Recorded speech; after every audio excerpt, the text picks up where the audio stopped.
trying to figure out the whole thing. Are you going? Yeah, but we're gonna have to leave in like 15 minutes. It's gonna be a shorter briefing. They said they're gonna keep the briefing going. I didn't miss that. Good to know.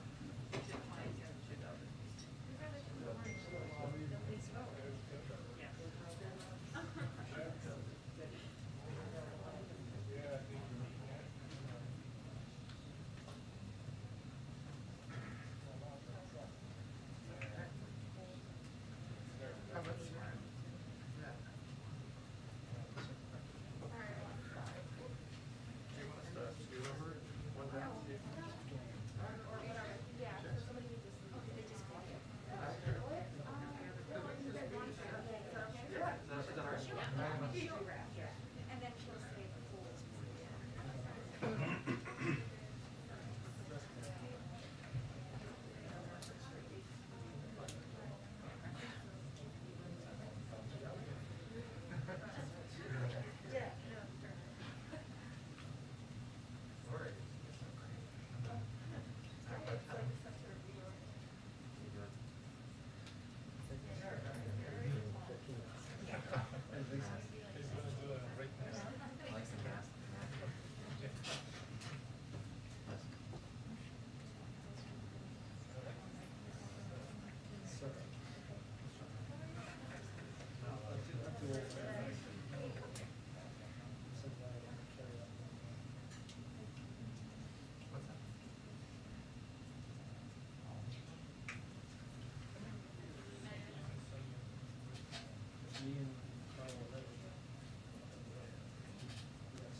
Hi, everyone. Good afternoon. Okay. I just have two quick items at the top. I know that some of the wires have to go. We'll let you know when you have to go, and we'll go to you guys first. Yesterday, HHS, Treasury, Labor, and OPM issued new consumer protections against surprise medical bills, specifically the rules designed to lower healthcare costs, prevent hospitals and doctors from taking advantage of their market power, advance healthcare price transparency, and expand people's ability to dispute claims denied by their health plan. This builds on a rule that was issued in July. Together, these new regulations will ensure that consumers are protected from most surprise bills, that consumers know how much healthcare will cost before getting care, and that providers, health plans, and issuers have a process to settle payment disputes. Also wanted to just give you a brief 3,000 foot on the week ahead, and we'll have more as the weekend proceeds. Of course, throughout the weekend and next week, the President will continue to make the case for his Build Back Better agenda and the bipartisan infrastructure deal. Also, he will be working with the Senate on the debt limit after Republicans voted twice this week to default. And toward the middle of the week, the President will travel across the country to make the case for his Build Back Better agenda and to discuss his administration's work to increase COVID-19 vaccinations, defeat the pandemic, and build an economy that works for all. Next Friday is, of course, Jobs Day. You can expect he'll deliver some remarks on the economy, and as always, we'll provide you with more details as we have them. Zeke, why don't you kick us off? Thanks, Jen. Why is the president going to the Hill today? What has changed in these talks that he believes now's the time to make the drive over there? And what is his message to House Democrats? He's going over there to make the case for his legislative agenda, which includes the infrastructure bill, and it includes his Build Back Better agenda. That would be in the reconciliation package. So he wants to speak directly to members, answer their questions, and make the case for why we should all work together to give the American people more breathing room. Does he expect to walk out of there with agreement, consensus for a vote today on the infrastructure package? I'm not going to make a prediction of whether there will or won't be a vote. I'll leave that to Speaker Pelosi to determine when she will call a vote. But he's making the case. He believes it's the right time for him to go up there. These are his proposals. These are his bold ideas. This is his plan that he's outlined to not just rebuild our roads, our railways, and bridges and put millions of people back to work, but also to make child care, elder care, pre-K more cost-effective, to address the climate crisis, and he wants to make the case directly to members. You mentioned a few of those proposals that are in there. Senator Senator Manchin has been calling for means tests some of those new proposals. Is that something the president is open to? Is that on the table? Is that the substance of what is being hashed out right now?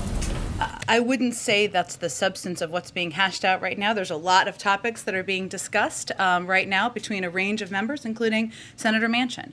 I know we've talked over the last couple of days a little bit about this proposal for some means testing. What the president supports and what the president is focused on is ensuring that these plans are targeted toward the middle class, help the middle class, and help middle class families prosper, give them breathing room. And so as you look to some of his past proposals, there has been caps on income on some of his past proposals, some that were implemented as a part of the American Rescue Plan. So certainly, whatever you call it, he's open to discussing that. Last one, we haven't really seen much of the president this week in public. Is it possible we'll see him, will his remarks to the Democratic Conference be open to the press? Will he make remarks? Will he speak to the American people today about the status of these negotiations? Well, he's visiting the Democratic caucus, and as you may know, and as the Speaker's office will confirm for all of you, they make those rules. We don't make those rules, and those are closed press meetings. But obviously, there'll be a press pull with him. In terms of whether he'll address the public or speak to all of you, we'll see. We're quite open, and he will make decisions hour by hour. Go ahead, Jeff. Jen, can you tell us what progress has been made in the last 24 hours or so on these two bills? Well, I can tell you a little bit about what's happened over the last 24 hours. So, and some of you have been watching this closely, but White House officials, including Chief of Staff Ron Klain, Counselor Steve Ricchetti, Domestic Policy Advisor Susan Rice, Legislative Director Louisa Terrell, NEC Director Brian Deese, have been speaking with leadership and members spanning the caucus daily, moderates and progressives, members of the CPC, the Congressional Progressive Caucus, Blue Dogs, New Dems, and problem solvers. They've been on constant contact and on constant phone calls, and also, as you know, many of those officials I just mentioned, Susan Rice, Brian Deese, and Louisa Terrell, were up on the Hill yesterday from about 3 p.m. until midnight last night, meeting with members, discussing with their teams what the path forward looks like. The legislative team has also made now at least 300 calls, or had at least 300 calls or meetings with members, chiefs of staff, staff directors, and legislative directors since September 1st, and our policy teams have also had dozens of meetings directly with members and their teams. I would say over the last 24 hours, you've seen, obviously there's been the pressure of a timeline, which often can make progress, can crystallize for people what's at stake. What we're all trying to do here, which is to make life better for the American people. There have been discussions about what the path forward looks like, productive, constructive discussions. And as we said last night in the statement I put out, we feel we've made some progress. Those discussions have continued today, and they're continuing as we speak. And it was that statement that I was referring to. Is Sure. there anything more you can delineate about what that progress is exactly? Well, I think we all know what we're trying to work toward here, right? It's not a state secret. There are a couple of members of the Senate who want to be comfortable with what the Build Back Better package looks like. There are a couple of members of the Progressive Caucus, several members of the Progressive Caucus, however you define it, who want to know there's a path forward on the Build Back Better agenda. What we're working toward is unifying a path to get both of these packages done. As a part of that, and we all knew this from the beginning, compromise is necessary. It's inevitable. Some have come down, some have come up in the numbers and what we're looking at here. That's what the basis of the discussion and some of the basis of progress has been. Just one quick question on North Korea. They've launched another missile. It's their second one this week. White House reaction to that and to Kim Jong-un's offer to open up a direct line with South Korea again? First let me say that in our outreach, as I think I'll start here, we've made specific proposals for discussion with the North Koreans, but have not received a response to date. So in our outreach from the United States, and we remain prepared to discuss the full range of issues. I believe in terms of the recent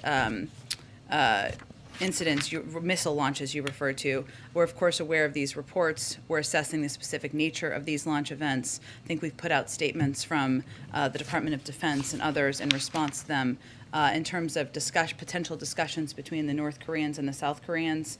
Obviously, we've made our own outreach of potential engagement. I'd have to talk to our team if we have a more specific reaction. Go ahead.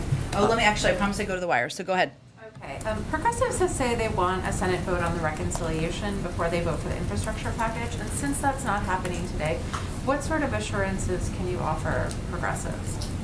I'm not sure I'm following your question. That progressives want, assurances that the reconciliation package will pass if they also take a vote on the infrastructure package. So what assurances can the White House offer progressives? That's exactly what we're working through. One, we don't know what the vote schedule is or isn't today. We leave that to Speaker Pelosi. As I said yesterday, and I'll just reiterate now, it's 2:50 in the afternoon. There's plenty of hours of time left.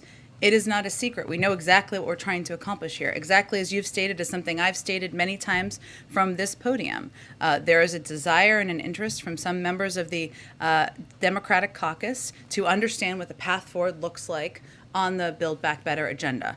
A proposal and agenda the president has proposed. That's what they're looking for, an assurance that there's a path forward on that. They feel the keys to that is ensuring that there are enough votes to pass that in the Senate.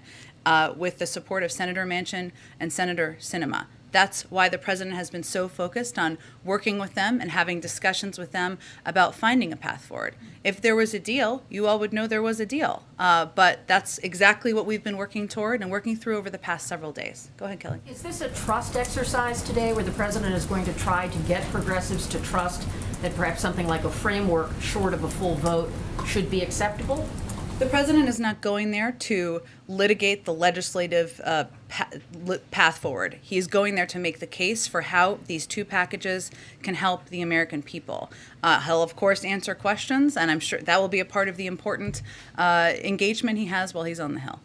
And some Republicans who were working with the president earlier in the process on the $1 trillion package, Mitt Romney among them, says this is profoundly disappointing, and he believes House Democrats have put their party ahead of the needs of the country. How does the president respond to that? I think maybe the time and energy of some of the Republicans in the Senate who voted in a bipartisan fashion to move the infrastructure bill forward should talk to Kevin McCarthy and some of the Republicans in the House who are opposing a bill, opposing a proposal that many of them had expressed support for in the past because they're either being pressured by special interests or by their own leadership, whatever it may be. So we'd suggest he spend some time talking to them. Go ahead. Jen, our reporting is that the final agreement could come in at around $2 trillion. Is that somewhere the White House is comfortable with? Is that where you're trying to land this? Look, I think I'm not going to negotiate from here, obviously. We know, and we've said from the beginning, that some will have to come up, some will have to come down. And if there was an agreement on what the final looked like, you would all know that. And in your statement last night, one of the common goals you cited was clean energy. Does that mean there's any kind of agreement on how you're defining clean energy? Because obviously progressives see it one way, but Senator Manchin has said he wants to include natural gas, which they don't agree with. Well, when we say clean energy, when I said it in the statement, what we're referring to is really steps to address the climate crisis. There are a number that are included in the infrastructure bill. There are also a number that are included in the Build Back Better agenda, including, go ahead, I'm sorry. We'll pause for a second. Go ahead. No. Thank you, Pool. Yes, thank you, Pool. And so what I was referring to there is in the infrastructure bill, it includes a number of key components in our view that will help address the climate crisis, investing in electric vehicles, getting rid of lead pipes, making sure there are charging stations. There are also key components in the Build Back Better agenda. All of those in our view are efforts to move toward a clean energy economy. But Secretary Yellen said this week she would support eliminating the debt limit entirely. Would President Biden also support a solution that effectively abolishes the debt limit? Our focus right now over the next 17 days or so is plus or minus is getting debt limit raised in the Senate. That's what we're working toward. There's plenty of time after that to discuss what the path forward looks like. Go ahead, Jackie. Thanks, Jen. Did the president wait too long to get seriously involved in these discussions? I mean, this is happening so late that Speaker Pelosi is like using a legislative trick to pretend that it's still Thursday on the Hill to meet her deadline.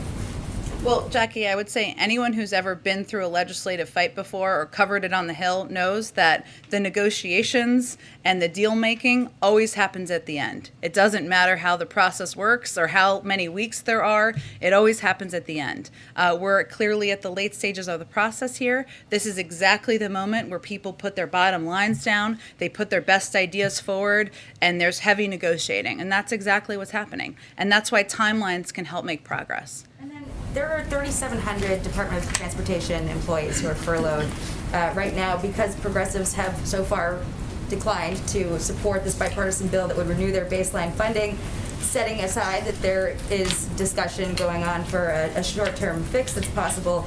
Aren't progressives squarely to blame for the furlough that's happening right now? Well, to be clear, I mean, every member of Congress is a free citizen who could vote to support this infrastructure bill, including Republicans. They could come forward and support it, as 19 Republicans in the Senate did not.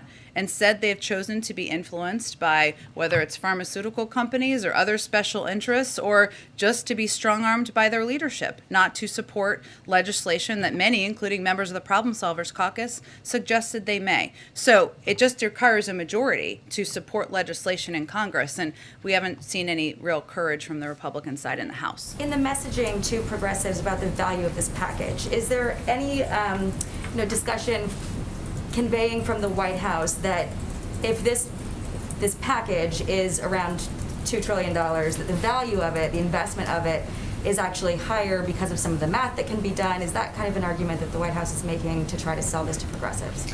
The case that the White House is making is that compromise requires everybody giving a little. That's the stage we're in. But no matter where we end, if we can get something done here, we're going to have a historic piece of legislation pass Congress that's going to have a huge impact on the American people. And that's one of the reasons the president wanted to go down there today and lay down and remind people. We get mired, everybody does, in kind of the mechanics of legislating, hugely important part, but remind people of what this is all about. And this is all about lowering costs for people. This is all about addressing the climate crisis. This is all about helping women and families get back in the workforce. And that's the case he'll make when he goes to the caucus. One more quick one. If the president can't get this across today after his visit to the Hill, what message does that send about the Democrats' ability to deliver, and what kind of impact might that have in the midterms? Well, I think what's happening right now is there's healthy debate, discussion, and disagreement about the specifics of the path forward. And that's not a sign of dysfunction. That's a sign of Democrats primarily at this point, that we welcome Republican support in the House, trying to work together to get things done for the American people. That's how legislating happens. So he's going up there because this is his agenda. This is what he has proposed. He feels passionately about getting both of these pieces of legislation done, and he wants to speak directly to the caucus about that, and he feels it's exactly the right time to do that. He also feels that disagreement, debate, litigating components of numbers or how much is going to get a little more than the other, that's democracy, and that's a healthy part of the process too. Go ahead. Yeah, you said at the top that the president next week will make his case for the Build Back Better agenda and the bipartisan infrastructure bill. Is that a concession that it is not going to get done this weekend? No, it's a conveying that the president's going to have to continue to go out there and make the case to the public about what is in these packages, no matter when it passes. Soon, possibly as soon as this weekend, the United States is going to hit 700,000 deaths from COVID. When the U.S. hit 500,000, the president paused and essentially held a memorial. How does he intend to mark this next terrible milestone? And also, what responsibility does he feel for the last 200,000 deaths? Well, look, I think as the president said many times, he feels incredible responsibility for everything that's happening in the country, including our ongoing fight and battle with COVID-19. That's why he is focused on this as his number one priority since the first day he came into office. I don't note that we've saved, according to outside experts, tens of thousands, hundreds of thousands of lives because of the actions his administration took, including at this point, I think we're at 77 or 78% of the public having received at least one vaccine. Obviously, we'll all take a moment to pause when we hit 700,000. That is a striking, horrifying number of lives lost to a pandemic, people who lost loved ones, parents, grandparents, children in many cases. In terms of what the president will specifically do, I'll have to get back to you on when we have more on that. Go ahead. Back to the president's trip to the Hill. You Yeah. said he's going to make his case for his agenda, but is it also his way of saying enough is enough? This is time to come together now? Well, certainly he's going to make the case for why it's important that everybody come together and move forward on both pieces of these legislation so we can deliver for the American people. I don't think the president is going to say enough is enough. That's not really his vernacular, but he feels it's important now to go directly, go to the Hill, go to the Democratic caucus and make his case directly, answer questions, and certainly talk about how we can work together to make the lives of the American people better. Following up on Kelly's question, there does seem to be a lack of trust. Like you said, progressives are looking for assurances that there's a path forward, that the negotiations are going to continue on the reconciliation bill. How do you govern if there's a lack of trust among Democrats? I don't know that I wouldn't put it in those terminology as a lack of trust. I will leave that to members of Congress to describe how they feel about each other. There's a diversity of views and opinions within the Democratic caucus. We know that. We welcome that. That's a healthy part of having a party, a healthy part of having a democracy. What we know is that the president has worked with members of this caucus to get the American Rescue Plan done, to move his agenda forward to this point, and that when we're talking about this stage in the process, a pivotal stage in the process, where we're litigating details, where we're having debates about key components of two historic bills that will change the lives of millions of people, it's healthy to have discussions. It's healthy to push. It's healthy to be out there advocating for your point of view. And I think there's a misunderstanding of how democracy and policy making works when you suggest otherwise. Not you, but anyone. Just following up again on the climate change stuff, is the president's goal still to end fossil fuel subsidies? That's his goal, yes. Go ahead. Jen, the president spent most of his week doing his negotiating behind the scenes here at the White House, in meetings, on the phone. Today, he's making a very public trip to the halls of Congress. So why the change in tactics? Is this a make or break moment? This is a moment where he feels it's exactly the right time to go to the caucus and make the case for why it's important to work together to get this agenda done.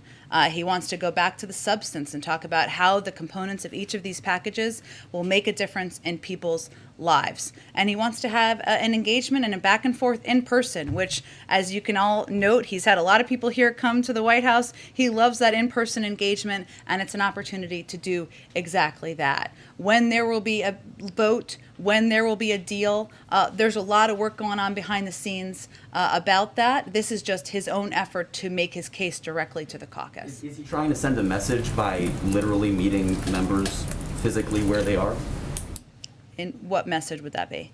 That's my question. I think I wasn't sure what you were asking. I think he was in the Senate for 36 years. You know, he is making clear that if they partner together, if we work together, we can get this done for the American people. And going to their caucus meeting, something, by the way, he did in the Senate. It's not unheard of. It's something presidents have done in the past, is a way for him to go and make the case for his agenda. As I said earlier, these are his proposals. This is something he passionately believes in, both pieces of legislation. And so it's absolutely right for him to go to where they are and make the case for both. And one last one. During most of the day yesterday, it was quite clear that the votes were not there for this infrastructure bill to pass. And yet we saw White House officials and the president working throughout the day to try and cobble together the votes to pass that legislation last night, only to see the inevitable happen with the speaker delaying that vote. So what, in the president's view, did that work yesterday accomplish, and was it worth it to try and push for that bill to be passed on that arbitrary timeline? Well, if the speaker were standing here, I wish she was. She's invited anytime. She would tell you it wasn't inevitable, and that when you legislate and when you are working with a small margin, which she is, in Congress to get something done, that timelines, self-imposed deadlines sometimes can help crystallize for people and help you make progress. And we think it did exactly that. As we said in a statement last night, we're not quite there yet. We're still working toward it. That remains the case today. Go ahead. Yeah, Jen, thanks. What more can you tell us about these trips next week that the president is making? Can you tell us what states or locations they are? Is this a multi-day trip or just one day? I think you said middle of the week. Yeah. And the fact that the president is going on the road, so to speak, is this a sign that he has struggled to sell this plan so far to the public for you to do this at this point? Well, I don't have the details yet. I understand why you're asking, but I wasn't trying to be secretive about them. We're still trying to finalize all the specifics. We may have more by the end of today or first thing tomorrow morning. As soon as we do, we'll make them available. It's going to be at least one day, maybe 2 days of travel next week if we can finalize all of the details. Look, we know that the components of these packages are quite popular, and I went through this the other day with the American people. If you look at the child tax credit, if you look at universal pre-K, if you look at elder care and ensuring that elder care is something that can be cost effective and achievable, being able to cover it for people, and also making sure our roads and our rails and our bridges are rebuilt, also very popular, as is addressing the climate crisis. But he also recognizes that he needs to be out there conveying to the American public why this matters to them, even if they like different components of the package. So this is something he's committed to doing. You'll see him doing over the coming weeks and months. We made an assessment, because there's almost nothing more valuable than the time of the President of the United States, that in this week, when we were in a key period of negotiating and having discussions with legislators, specifically a couple of members of the Senate, that his time would be best spent here in Washington, being available, meeting with people, and having phone calls. But we'll see. He'll do that next week too, but he'll also be on the road. Will these trips be in what we think of as swing states, or maybe even the states of some of the senators who haven't gotten on board yet, say maybe Arizona? He's going to be, I understand your line of questioning. We'll get your advice. Right. What does it rhyme with? I understand your question. Look, he's not going out to the country to do anything more than communicate with the public about how Democrats are working together to make their lives better. And I expect we'll have more details on the next 24 hours about where. Go ahead, Karen. Thanks, Jen. You've said a couple times that timelines help make progress and that self-imposed deadlines also make progress. In all of the meetings this week between White House staff and the president with lawmakers, was the White House explicitly telling progressives to hold their ground on not having the vote or not voting for the BIF until the second part? And was the White House also saying to the moderates, keep pushing for a timeline in order to get to that point that we got to yesterday? So were we negotiating against ourselves? What were you actually telling both, continuing on these paths Karen, can actually bring progress? It's a good question. I know there's been some reporting out there. I can assure you there is no moment in time where any senior member of this White House was arguing for anyone to vote against a piece of the president's agenda. What is also true is that we have been communicating with such a broad range of members from across the caucus that often we know where different parts of the caucus stand. And so we have been in many ways liaisons along with leadership to convey this is where this group stands, this is where that group may stand, and conveying so that we can help reach a unifying point and get across the finish line. And the vast majority of that, without all the specifics, is very much known publicly, right? There's a group who have been out on television and out very publicly, and your colleagues on the Hill asked them good questions, who have conveyed we absolutely need to have a clear path forward on the Build Back Better agenda in order to support the infrastructure bill. They're also a group that has conveyed that they want the infrastructure vote, otherwise they're not going to support the reconciliation package. So what we're trying to do is gather all the views, gather all the voices, figure out what everyone's for, and try to get both pieces of legislation passed. Follow up on my colleague Mary Alice's question. You're getting all that together, figuring out where everybody stands, and they're making it very public. But is there a point where the president says, we know where everybody stands, but now everybody has to just put aside some of those red lines and get behind his agenda to get something done? Well, I think I understand your question, but look, and he's going to make the case for the importance of getting his agenda done today, right? These proposals when he goes to the caucus. But ultimately, it's a separate branch of government, right? Individual members have a vote. That's how the United States of America was set up. And I think you've met a lot of these people. They're not looking to be told what to do or have their arms twisted. They want to be a part of the discussion, a part of the engagement. The good news is, if you've heard and you've seen many of these members from all sides of this debate out there saying, we're making progress, we're getting there, we're getting closer to an agreement. We agree with that. And so we're going to continue to follow this path. Go ahead. I just wanted to follow up on that question about the White House, being perceived as talking out of both sides of its mouth, for lack of a better way of saying it. This morning, Ron Klain retweeted a message that was supportive of House progressives who delayed last night's vote on the BIF, saying that that they were putting the Biden agenda on track. And I'm just wondering if you could kind of clarify Ron Klain's sort of seeming support for that track of ideas versus what you've been saying all week, which is that we were trying to get this done quickly. You have caught us. Ron Klain retweeted to send a secret message to the country that we were litigating against ourselves and arguing against our agenda. Back to the briefing room or sit down with us. All kidding aside, Annie, I know there's been questions about this, which I was sort of touching on before. Look, we believe in the Build Back Better agenda, something that I think everybody would argue the many members of the Progressive Caucus are most excited about, right? About any component of the agenda. I think that Ron Klain, the chief of staff, who I think most people know who he is, was just echoing the fact that there are a lot of good components of that agenda and we should get it done. Sometimes a retweet is nothing more than that, saying the agenda is good. We also know that, as I said earlier, that there's a need to work with members in the Senate to get them to a place where they have a commitment to a clear path forward on this agenda. So, no, at no point have we been arguing against or whipping against our own agenda. That would be terrible legislative and strategic strategy. I think everyone can agree. But we do feel strongly, and the president feels very strongly about getting both pieces of these legislation done. And so he is working for all the people who are excited more about one than the other to get them all excited about both pieces and supporting both pieces. Go ahead. Yeah, thank you, Jen. Senators Manchin and Sinema have been wearing out a path between here and Capitol Hill in the past few days.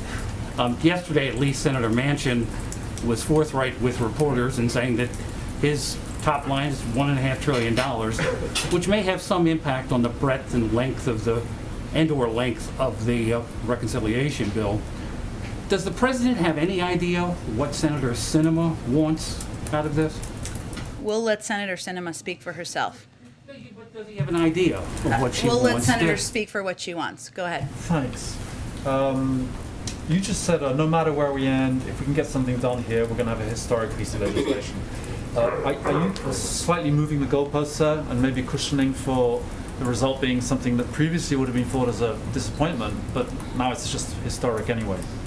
Well, first of all, I think we know that as I've said many times, that compromise means that some people are going to come down, some people are going to come up. That's a part of what happens here. But what we're talking about is a large package that will have a historic impact on the American people. There's never been a proposal like this that's come even this close to passing that will help lower the cost of child care, of elder care, of universal pre-K, that has done what this package is proposing to do for the climate crisis. So yes, there are of course parameters for what we would or wouldn't be for, but ultimately what they're negotiating around and what members are negotiating around in good faith would be have a historic impact on our economy, a historic impact on people across the country. I can do a couple more here, and then I gotta go. Yeah. On a different topic, if you don't mind. The lifting of the travel ban was going to be for early November. Yeah. That's coming up. Is there a date? It's still on track to meet early November. Just early November. That's right, and it will be done by then. Go ahead. You mentioned that everyone is probably going to have to give a little on this. Hence a compromise. Yes.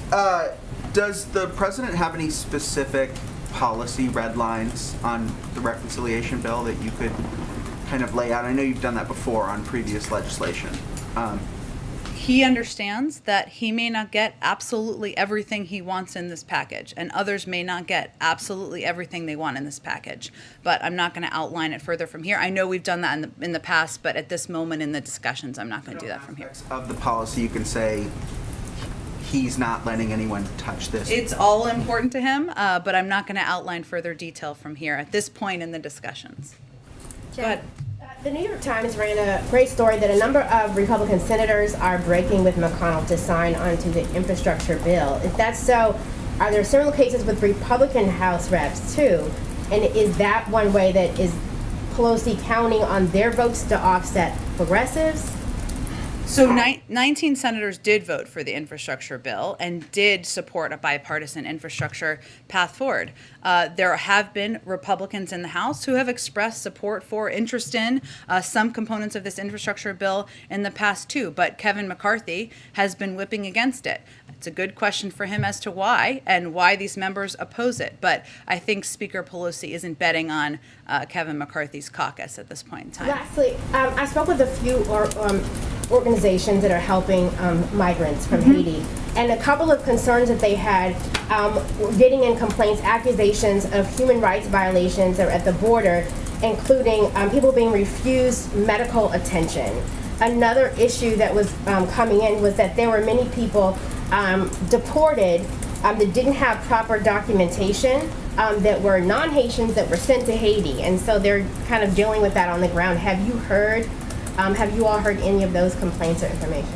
On the latter, I have not heard a single incident of that. I'm happy to check on that case. I will just reiterate that as we've been implementing Title 42 as it relates to any migrants who have been coming across the border, no matter what country they're coming from, who are coming through an irregular process. But in order to go back to a country, you typically need to have come from that country. And there are countries where some Haitians were living for a short period of time that they may have not had the proper documentation to go back to that country. So that may be, I'm not sure if that is what the issue is, and certainly that did happen in some cases.